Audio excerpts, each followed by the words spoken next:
You've booked a cruise. Now, what's left to do until it's time to sail? There are several crucial tasks to complete at specific time frames. You don't want to miss these prime opportunities to prepare for your best cruise ever. Hi, I'm Kristen from the bargainchasingtourist.com. I've been cruising since 2000, and I actually worked on cruise ships for 5 years. In this video, I go over all the really important tasks to complete pre-cruise at the 6-month, 3-month, 2-month, 1-month, and 1-week marks. You can also print my cruise countdown checklist linked below.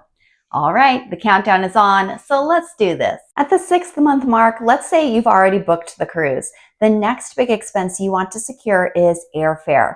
I have an entire video on the massive increases in airfare prices lately and how to save money, which I will link. Next, you want to mark your calendar with the final payment date. Depending on the price of the cruise, you may want to make your own payment plan and contribute a certain amount each month. You also want to read the fine print and make note of the last date to cancel with a refund in case something unexpected happens, preventing you from cruising. 6 months is also the optimal time to renew or apply for a new passport. Keep in mind, if you are applying for children's passports, allow extra time. Kids' passports require submission in person. They can't be mailed, which requires an appointment.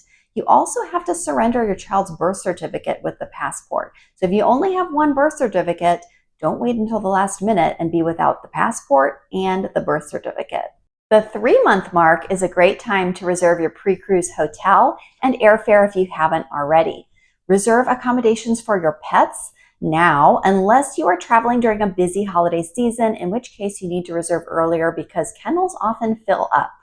Once you make your final payment, you can start reserving shore excursions, spa appointments, and dining on your cruise line's app. I like to start watching for sales on drink packages, internet, and VIP packages at this time. The cruise line will also let you know your cruise's check-in date. Mark this date on your calendar with a reminder. This will be about 2 months prior to your sailing. This is when you upload all your passport details, your picture, and choose your embark time for boarding day. It is now 1 month until the cruise. We are getting closer. This is my deadline to request time off work. This is also time to start making a packing list and organizing your clothes. I recommend laying everything out and trying everything on.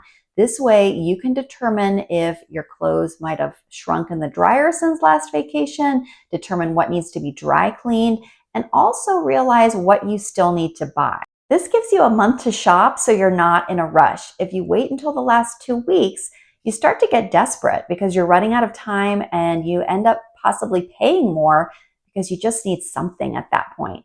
I know Amazon is so convenient for last-minute purchases, but it's not always guaranteed. For my last cruise, I purposely waited to buy until Prime Day, and then there was a global tech outage, so nothing that I had bought arrived in time for the cruise.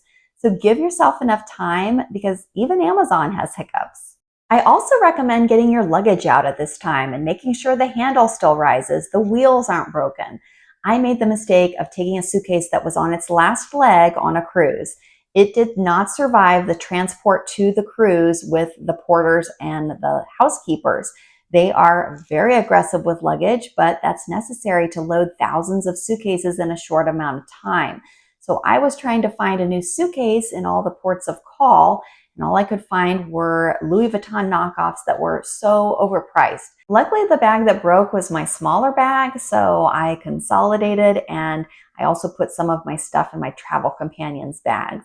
At the 1 month mark, you can also pack your travel toiletries, socks, underwear, swimsuits, pajamas, things that don't wrinkle. The more things you can set and forget, the better. The fewer things you have to pack on the day you leave, the less likely you are to forget something really important. I'm currently at the 1-week mark before my cruise, so this is crunch time. Print your luggage tags from the cruise line's website at this time. I also print any reservation documents for hotels, shore excursions, shuttles. Yes, they are available somewhere online, but you don't want to be somewhere without great phone service and not be able to find that email that has the confirmation. I reserve my rideshare at this time and update all of the apps that I might use to the latest versions while I have reliable service at home. I also check the weather in my destinations and make any changes to my planned outfits. This way I can complete my final packing this last week.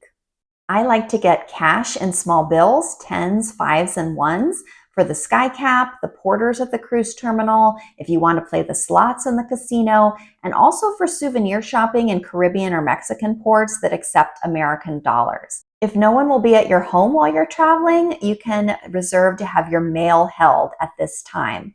Usually the day before the cruise, I have my nails done and my hair blown out. I also check into my flight the day before if I'm flying Southwest. Did I forget anything? Let me know in the comments below all of your recommended cruise countdown tasks, and make sure to print my cruise countdown checklist. I'm Kristen, the bargain chasing tourist, and if you like this type of cruise content, make sure to like and subscribe. And I hope to see you at sea.